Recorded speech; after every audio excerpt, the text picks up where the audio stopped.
22페이지 열왕기상 8장 27절에서 53절까지 말씀이 되겠습니다. 우리 먼저 27절에서 32절까지 우리 한 절씩 교독합시다. 제가 먼저 27절 읽겠습니다. 하나님이 참으로 땅에 거하시리이까 하늘과 하늘들의 하늘이라도 주를 용납하지 못하겠거든 하물며 내가 건축한 이 성전이오리이까.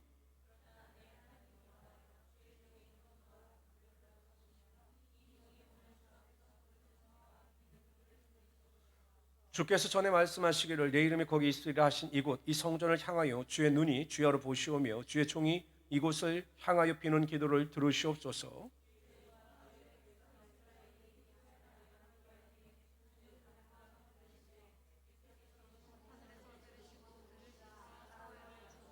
만일 어떤 사람이 그 이웃에게 범죄함으로 맹세시킴을 받고 그가 와서 이 성전에 있는 주의 제단 앞에서 맹세하거든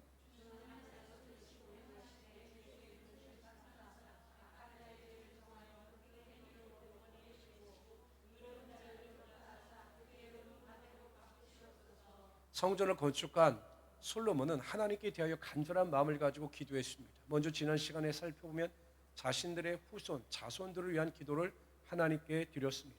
그리고 오늘 본문을 통해서 솔로몬은 다시 간구하기를 하나님, 우리가 기도할 때마다 주의 백성들이 기도할 때마다 내가 기도할 때마다 내 기도 소리에 반드시 응답하여 주시옵소서. 이렇게 간절한 마음을 가지고 하나님께 기도하고 있는 겁니다. 물론 그 당시에는 하나님께서 어떠한 그 문서화된 것을 통하여 기도 가운데 응답하여 주겠다라고 하는 약속을 주신 일이 없습니다. 그러나 우리가 살아가고 있는 시대는 다르죠. 하나님께서 성경을 통해서 우리에게 분명히 기도에 대한 약속을 주셨습니다. 대표적인 성경 구절이 우리가 잘 알고 있는 마태복음 7장 7절에서 11절까지 말씀입니다. 구하라 그러면 너에게 주실 것이요 찾으라 그러면 너희가 찾아낼 것이요 문을 두드리라 그러면 너에게 열릴 것이니 구하는 이마다 얻을 것이요 찾는 이가 찾아낼 것이요 두드리는 이에게는 열릴 것이니라. 하나님은 반드시 구하고 간구하고 찾는 자에게 기도의 응답이 나타나게 하여 주시겠다라고 약속하신 겁니다. 그러므로 우리가 기도하는 일에 대해서 낙심하거나 절망할 필요가 없습니다. 근데 더 감사한 것은 무엇이냐? 9절부터 이렇게 말씀하십니다. 너희 중에 누가 아들이 떡을 달라 하는데 돌을 주며 생선을 달라 하는데 뱀을 줄 사람이 있겠느냐? 너희가 악한 자라도 좋은 것으로 자식에게 줄 줄 알거든 하물며 하늘에 계신 너희 아버지께서 구하는 자에게 좋은 것으로 주시지 않겠느냐라고 말씀하셨습니다. 항상 우리가 기도할 때마다 하나님께서는 우리 기도 가운데 반드시 응답하여 주실 뿐만 아니라 우리가 기도할 때마다 항상 우리에게 선하고 좋은 것으로 채워주시는 하나님이 되신다는 겁니다. 그래서 여러분 정말 전심으로 하나님을 찾으며 하나님께 기도하는 자에게는요 삶의 환경이 아무리 어렵고 힘들다 할지라도 하나님이 주시는 약속이 있기 때문에 내일에 대한 기대와 소망을 가지고 살아갈 수 있게 되는 것입니다. 현실에 그 준 고통과 문제 가운데 매몰되는 것이 아니라 그럼에도 불구하고 약속을 부여잡고 하나님의 선하심을 믿고 기도하는 일에 최선을 다하며 살아갈 수밖에 없는 거죠. 저는 우리 모든 성도님들이 다른 것은 다 몰라도 정말 기도하는 일에 최선을 다하며 살아가시는 하나님의 귀한 성도들이 되시기를 주님의 이름으로 축원합니다. 31절 32절 말씀은 이런 겁니다. 우리가 어떤 문제가 발생했습니다. 근데 이 사람이요 주변에 증거도 없고 증인도 없는 겁니다. 그래서 억울한 거예요. 내가 죄를 범하지도 아니하였는데 사람들의 의심의 눈초리를 받는 겁니다. 어떤 사람 같은 경우는 죄를 범했는데 끝까지 자신이 죄가 아니라고 자신의 무죄를 주장하는 경우입니다. 이 두 가지 상황 가운데 있는 사람들이 하나님께 나와 하나님의 성전에서 맹세하고 기도할 때 죄 있는 자에게는 하나님의 심판이 임하게 하시고 죄가 없는 자에게는 하나님께서 의롭다 하심으로 말미암아 그 억울함과 원통함을 해결하여 주십시오라고 솔로몬이 기도하고 있습니다. 우리가 세상을 살아가다 보면 억울한 일도 당하고 원통한 일을 당할 때도 정말로 많습니다. 이렇게 목회를 해봐도요 정말 어처구니 없는 일을 정말 많이 경험하게 됩니다. 인생이 그런 것 같아요. 물론 우리가 말할 수 없는 고통으로 사람들에게 말도 못하고 아무 죄도 없는데 나는 아무 잘못도 없는데 원통한 일을 경험할 때도 정말로 많습니다. 제가 대학원 다닐 때 3번 현장에서 지금 이제 3번 신도시가 들어왔지만 그때 막 94년도에 3번 신도시가 들어설 때 제가 그 12단지에서 싱크대 알바를 했습니다. 조립하고 이렇게 설치하는 일을 했습니다. 근데 우리 사장님이 재하청인 거죠. 원청이 있고 하청이 있고 재하청을 받은 겁니다. 그러니까 이분도 굉장히 어렵죠. 근데 단위가 꽤 컸습니다. 전체 싱크대를 다 맡았기 때문에. 근데 어느 날 갑자기 저에게 부르더니 재관아, 이 하청에서 원청에서 돈을 받았는데 우리에게 돈을 안 준다는 거예요. 잘못했다가는 너희들 2달 일한 월급을 주지 못하겠다는 겁니다. 너무 억울하지 않습니까? 한 건 열심히 일한 것밖에 없는데 이 사장님이 잘못돼서 우리 돈을 못 받게 된 겁니다.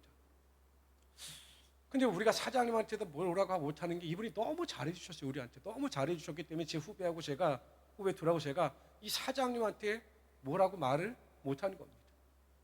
근데 뭐 할 수 있는 게 뭐 그때도 대학원 다닐 때니까 후배하고 저가 할 수 있는 게 뭐가 있겠습니까? 기도했죠. 저는 그때 이 원통함의 기도를 드린 가장 기억이 나는 그런 일이었습니다. 하나님, 정말 원통합니다. 아니 정말 위에 있는 하청업체가 잘못해서 우리 사장님도 피해를 보고 우리들 피해를 봐야 하는데 왜 하나님께서는 의인을 심판케 하시고 그 악한 자를 그냥 두십니까? 우리의 원통함을 좀 해결해 주십시오라고 이야기를 기도한 적이 있습니다. 근데 하루는 전화가 왔어요. 사장님한테. 뭐라고 전화가 왔냐면 어쩐지 원청에서 일부를 하청에서 일부를 우리에게 줬는데 다른 건 몰라도 너희들 공부하는 너희들 그 학자금은 제일 먼저 줘야 될 것 같아서 너하고 후배 둘 것은 내가 이렇게 마련해 왔으니까 소문 내지 말고 너희들이 받아서 그 학비를 잘 써라 이렇게 저에게 전달해 주셨습니다. 그래서 그때 제가 정말로 감사했습니다. 하나님은 의인의 원통함을 반드시 해결해 주시고 억울하지 않도록 우리의 삶을 축복하시는 하나님이 되신다라는 겁니다.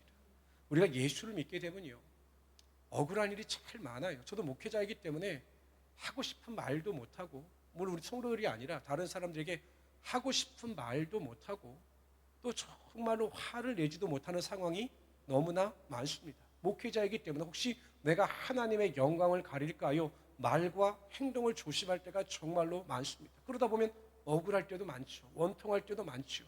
그럴 때마다 하나님께 기도하고 그 억울함과 원통함을 회수해 달라고 하나님께 기도합니다.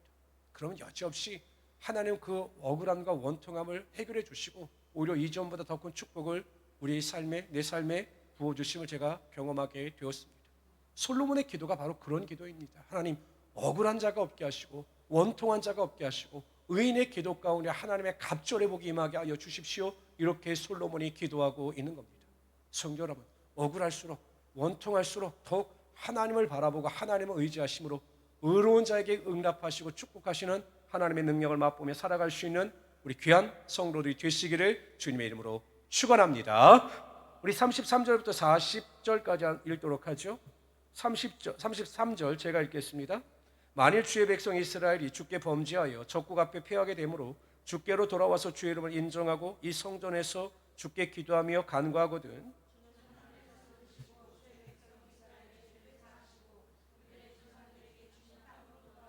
만일 그들이 주께 범죄함으로 말미암아 하늘이 닫히고 비가 없어서 주께 벌을 받을 때 이곳을 향하여 기도하며 주의 이름을 찬양하고 그들의 죄에서 떠나거든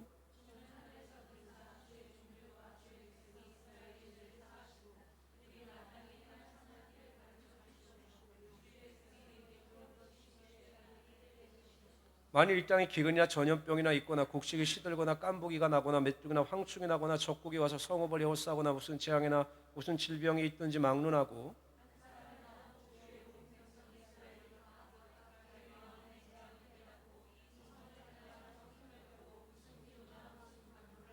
주는 계신 곳 하늘에서 들으시고 사하시며 각 사람의 마음을 아시오니 그들의 모든 행위대로 행하사 갚으시옵소서.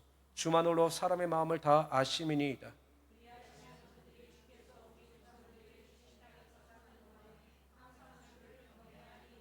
37절에서 40절까지 말씀은 하나님께 대하여 범죄함으로 말미암아 재앙과 어려움을 당했을 때 백성들이 그것을 깨닫고 하나님 앞에 나와 회개하고 기도함으로 하나님 앞에 더 가까이 나갈 때 그들의 죄를 사하시고 그들의 기도 가운데 응답하여 주사 모든 것이 회복해 하여 주십시오라고 간구하고 있는 겁니다. 여러분, 우리가 기도에 대해서 잘 알고 우리가 기도를 적용하고 실천해 나가야 합니다.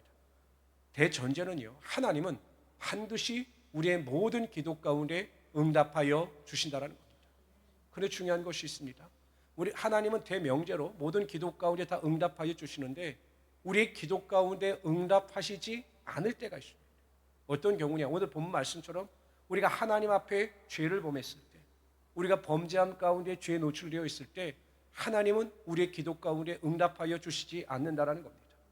이사야서 1장 15절에 보면 너희가 손을 펼 때, 이거 제가 한 것 같은데 다시 한번 읽어봅시다. 이사야서 1장 15절 시작. 너희가 손을 펼 때 내가 내 눈을 너희에게서 가리고 너희가 많이 기도할지라도 내가 듣지 아니하리니 이는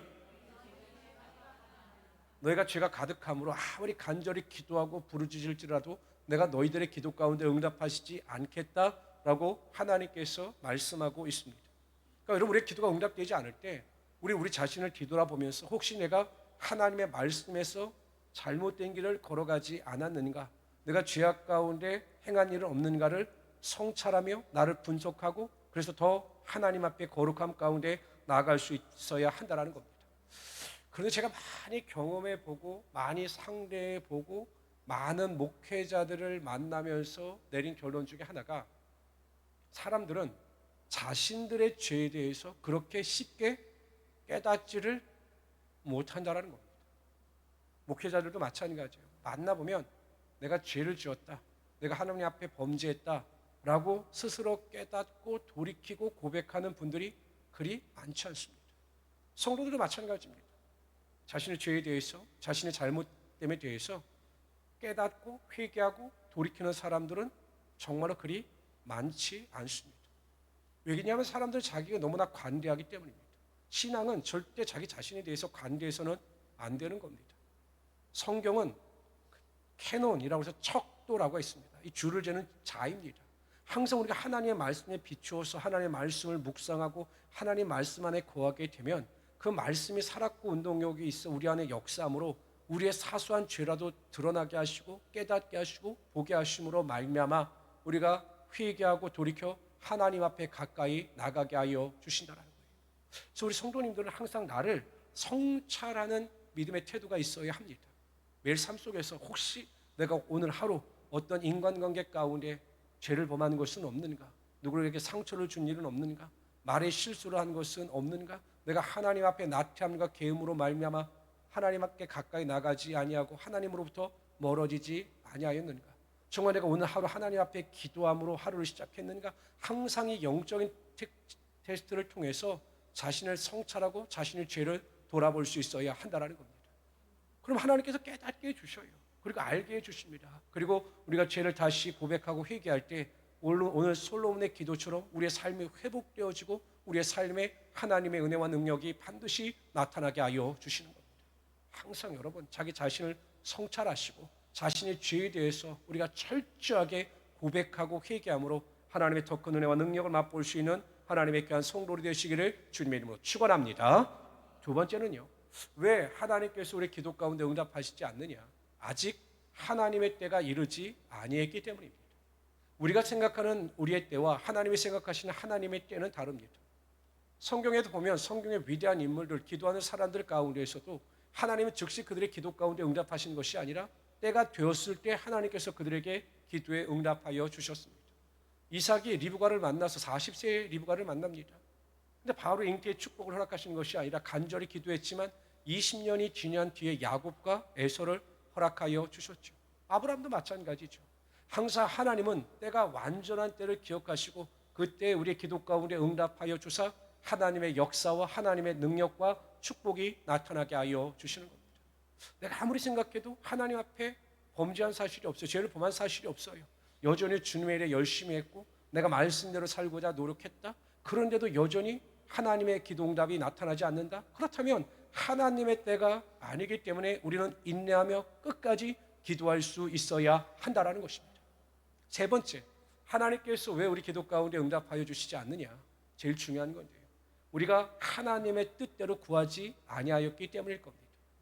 야고보서도 보면 너희가 얻지 못하면 구하지 아니하며 구하도 얻지 못하면 정욕으로 쓰려고 잘못 구함이라. 하나님의 뜻대로 구하지 아니하면 우리가 아무리 열심히 기도하고 금식 기도해도 하나님께서 우리 기도 가운데 응답하시지 않는다라는 것입니다. 어떻게 그렇다면 우리가 하나님의 뜻을 쉽게 분별할 수 있을까요? 우리가 매일 하나님의 뜻을 알아야 된다, 하나님의 뜻을 분별할 수 있어야 한다, 하나님의 뜻대로 기도해야 된다라고 하는 사실은 아는데 어떻게 우리가 정확하게 명확하게 하나님의 뜻을 분별할 수 있느냐라는 것입니다. 어린 아이들은요, 성인이 되기 전까지 특히 미입학 아이들, 제가 보한 4살, 5살 아이들을, 요 정도 아이들은 뭐 부모의 마음을 뭐 알겠습니까? 3살, 4살짜리 아이들이 뭐 부모의 뜻이나 부모의 생각이나 부모의 마음을 알겠습니까? 뭐 이렇게 보면 남자아이들 같은 경우는 이렇게 마트 같은 데 보면 그 장난감 코너에 가보면 꼭 한 명씩 누워있는 애들이 있어요. 이렇게 마트 같은 데 보면 장난감 코너에 가면 그냥 누워있어. 왜 안 사준다고 누워있는 거예요. 그러니까 부모는 막 부끄러워서, 엄마는 부끄러워서 막 어쩔 줄 모릅니다. 지금 왜냐면 집에 뭐 장난감이 많거나 무슨 사정이 있으니까 엄마가 안 사주는 거겠죠. 그런데 아이는 지금 사야 되니까 그냥 누워있는 겁니다. 그러니까 미성숙하면 어린 아이들은 엄마의 마음이나 아빠의 마음을 잘 모르는 겁니다. 그러나 여러분, 나이가 들고 성숙하고 성장해서 성인이 되면 부모의 마음을 어느 정도는 알아요. 부모의 뜻도 어느 정도 압니다. 우리 부모가 싫어하는 것, 우리 부모가 좋아하는 것, 우리 부모가 기뻐하는 것이 무엇인지를 성인들은 분별해 냅니다. 왜? 성장하고 성숙했기 때문에. 신앙도 마찬가지입니다. 예배와 기도와 말씀을 통하여 신앙이 성숙하고 성장한 사람들은 하나님의 마음을 알아요. 매일 기도를 통해서 하나님과 교제하고 하나님과의 영적인 소통을 해나감으로 말미암아 하나님의 마음을 알죠. 하나님께서 기뻐하시는 것이 무엇인지, 하나님께서 싫어하시는 것이 무엇인지, 내고자 하는 일에 대해서 하나님의 영광이 무엇인지요, 정확하게 우리는 분별할 수 있는 은혜와 능력이 그 성숙과 성장을 통해서 나타나게 되어 있는 겁니다. 근데 신앙이 성장하지 아니하면, 아무리 신앙생활을 오래 해도 신앙이 성장하고 성숙하지 아니하면 자기 멋대로 신앙생활을 하기 때문에 우리가 아무리 기도해도 그 기도가 응답이 되지 않는 겁니다. 그러니까 여러분, 우리가 정말 하나님의 뜻을 분별하기 위해서는 어떤 영적인 공식이 있는데, 그 영적인 공식은 매일 하나님과의 깊은 교제와 성숙을 통하여 하나님의 마음을 알고 하나님의 뜻을 분별할 수 있는 은혜가 임하게 된다는 것입니다.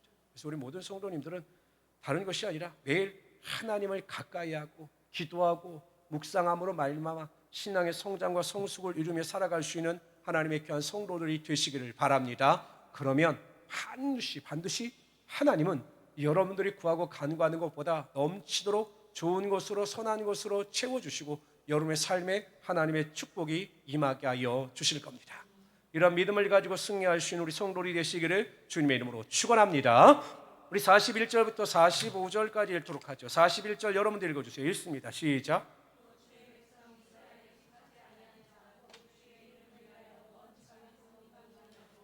그들이 주의 크신 이름과 주의 능한 손과 주의 펴신 팔의 소문을 듣고 와서 이 성전을 향하여 기도하거든.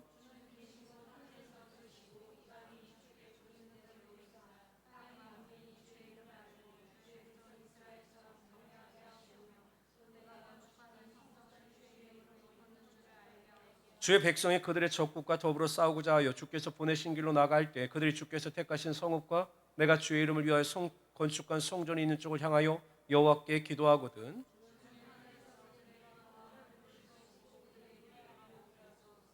41절 이하에 보면 솔로몬이 무엇을 기도하냐면, 이스라엘 백성이 아니라 할지라도, 우리 이스라엘 백성들과 섞여 사는 이방인이라 할지라도 하나님, 그들이 기도할 때 그들의 기도 가운데 하나님이 응답하여 주시고 그들의 인생을 축복하여 주십시오라고 기도하고 있습니다. 참 솔로몬은 자상한 사람입니다. 그 이방 사람들까지도 생각하고 하나님, 그들의 기도 가운데 응답하여 주십시오라고 하나님께 간구하고 있습니다. 이 이방인들의 기도에 대한 그 솔로몬의 그 기도가 우리에게 주는 영적인 교훈은 이와 같습니다. 우리가 하나님 앞에 나아 기도할 때 하나님은 어떠한 자격도 우리에게 요구하시지 않는다는 사실입니다. 그 사람이 이방인이든 그 사람이 이스라엘 백성이든 하나님은 어느 누구의 기도에도 반드시 응답하여 주시고 기도하는 자를 귀하게 여기시는 하나님이 되신다는 거예요. 우리가 여러분 이 자리에 나와서 기도할 때 뭐가 필요합니까? 우리가 이 자리에 나와 기도할 때 여러분 하나님께서 돈을 지불하라고 하십니까? 우리가 이 자리에 나올 때 학력이 필요합니까? 학식이 필요합니까? 우리의 권력과 명예가 필요합니까? 아무것도 필요치 않습니다. 우리가 이 자리에 나와서 하나님께 대하여 기도할 때 필요한 것은 하나님을 향한 우리의 믿음과 하나님을 향한 우리의 간절함이 가장 필요한 것입니다. 그러니까 참 안타깝죠. 정말 저는 그 생각을 합니다. 정말 하나님께서 우리의 기도 가운데 응답하여 주신다라고 하는 하나님의 말씀을 믿고 하나님은 간절함 가운데 넘치도록 우리의 삶을 축복하신다는 하나님의 말씀을 절대적으로 신뢰한다면 우리가 이 자리에 안 나올 이유가 없는 겁니다. 어찌 보면 나오지 않는 게 이상하지 않습니까? 피곤하기 때문에, 시간이 없기 때문에 나오지 않는다? 좀 이상하지 않습니까? 여러분 생각해 보십시오. 우리가 투자하는 시간 이상으로 우리가 간절한 마음을 가지고 믿음으로 기도하면 우리가 노력하고 수고하는 그 대가보다 훨씬 더 큰 축복을 부어주시는 하나님이신데, 그런 하나님을 믿는다면 우리는 반드시 간절함을 가지고 믿음을 가지고 이 자리에 나와서 기도할 수밖에 없는 것입니다. 저는 간절함을 가지고 믿음을 가지고 오늘 이 자리에 나와서 기도하는 여러분의 기도가 반드시 응답되며 하나님께서 풍성한 은혜와 능력으로 채워주실 것을 믿습니다.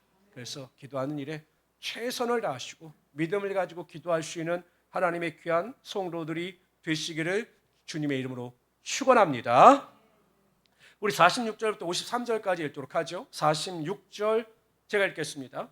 범죄하지 아니하는 사람이 없사오니 그들이 주께 범죄함으로 주께서 그들에게 진노하사 그들을 적국에게 넘기심에 적국이 그들을 사로잡아 원군을 막론하고 적국의 땅으로 끌어간 후에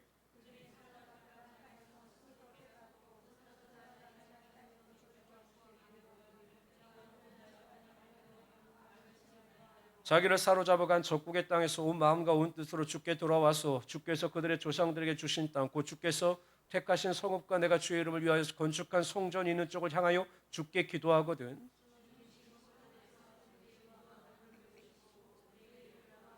주께 범죄한 백성을 용서하시며 주께서 범한 그 모든 허물을 사하시고 그들을 사라보가 잔 앞에서 그들로 불쌍히 여김을 얻게 하사 그 사람들로 그들을 불쌍히 여기게 하옵소서.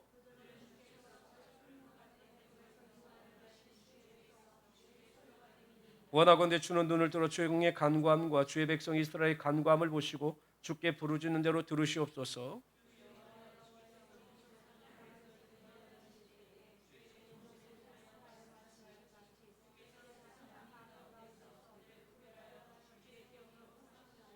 아멘.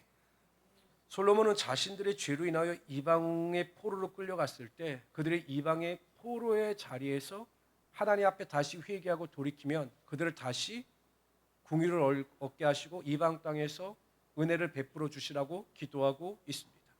핵심적으로 제가 보기엔 50절입니다. 50절 우리 다 같이 한번 읽어봅시다. 50절 다 같이 읽습니다. 시작.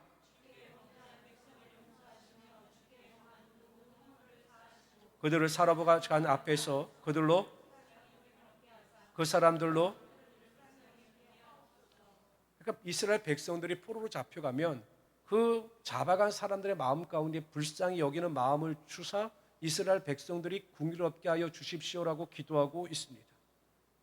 하나님은 만물을 주관하시는 하나님이 되십니다. 여러분 우리가 아침에도 그 하나님께서 이 만물의 통치자가 되심에 대해서 우리가 살펴보았거든요. 지금 뭐 세계 정세가 굉장히 어렵죠. 뭐 미국과 이란의 전쟁이 있고 뭐 지금도 뭐 네팔에서 큰 재앙과 또 고통이 따르고 있습니다. 이게 우연히 일어나는 것 같지만 여러분 하나님의 통치와 주권 안에서 하나님의 섭리 가운데 모든 것이 일어나고 하나님의 뜻대로 모든 것을 계획하시는 겁니다.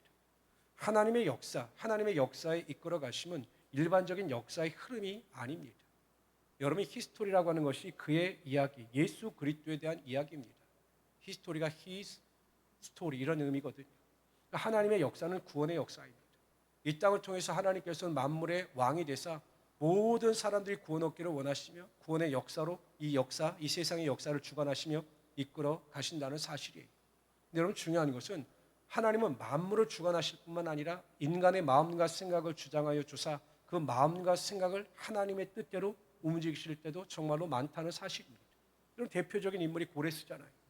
여러분 바사왕 고레스의 마음을 하나님께서 감동시키사 이스라엘 백성들을 포로해서 놓이게 하시고 또한 그들이 성전 건축에 필요한 모든 것을 제공하여 주셨습니다. 이처럼 하나님은 각 사람의 마음과 생각을 주장하여 주사 하나님의 뜻을 이루어 가시는 하나님이 되신다라는 겁니다. 제가 왜 이런 말씀을 드리냐면 우리는 때로는 자꾸 다른 사람을 변화시키려고 합니다. 내가 어떻게 하면 내 자녀가 변화가 되고 내가 어떻게 하면 내 남편이 변화가 되고 내가 어떻게 하면 내 아내가 변화가 되고 누가 변화가 될 수 있겠지. 이것은 정말로 순진한 착각이죠. 제가 여러분 언젠가도 말씀드렸듯이 결혼하기 전에 그 아내와 신랑이 가장 많이 착각하는 것 중에 하나가 상대방을 내가 변화시킬 수 있다라고 하는 이 생각이 세상에서 가장 큰 착각이라고 합니다. 절대 변하지 않는다라는 거예요. 그런데 우리가 기도할 때 하나님은 하나님께서 찾아가서 그 사람의 마음을 변화시키셔서 그 마음 가운데 하나님의 생각을 불어넣으시고 우리 기도 가운데 그 사람이 변화되는 하나님의 역사가 나타나게 하여 주신다는 거예요.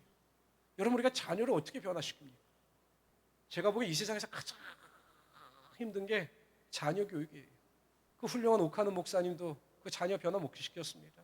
성경에 보면 사무엘도 마찬가지였습니다. 다 자녀를 변화시키는 것, 사람의 마음을 변화시키는 것 힘듭니다. 그러나 하나님께서 우리가 기도할 때 우리의 기도를 들으시고 다른 사람의 마음을 변화시켜 주시는 거죠.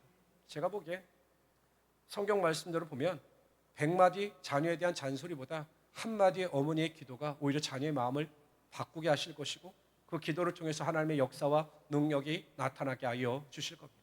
절대 사람은 사람을 변화시키지 못합니다. 그러나 사람의 기도가 사람을 변화시킬 수가 있는 겁니다. 그런 믿음을 가지고 항상 겸손하게 하나님께 기도하심으로 말미암아 하나님의 기도 능력을 체험하며 살아갈 수 있는 우리 귀한 성도들이 되시기를 주님의 이름으로 축원합니다. 기도합시다. 조시 하나님, 오늘 하나님께서 우리를 사랑하시고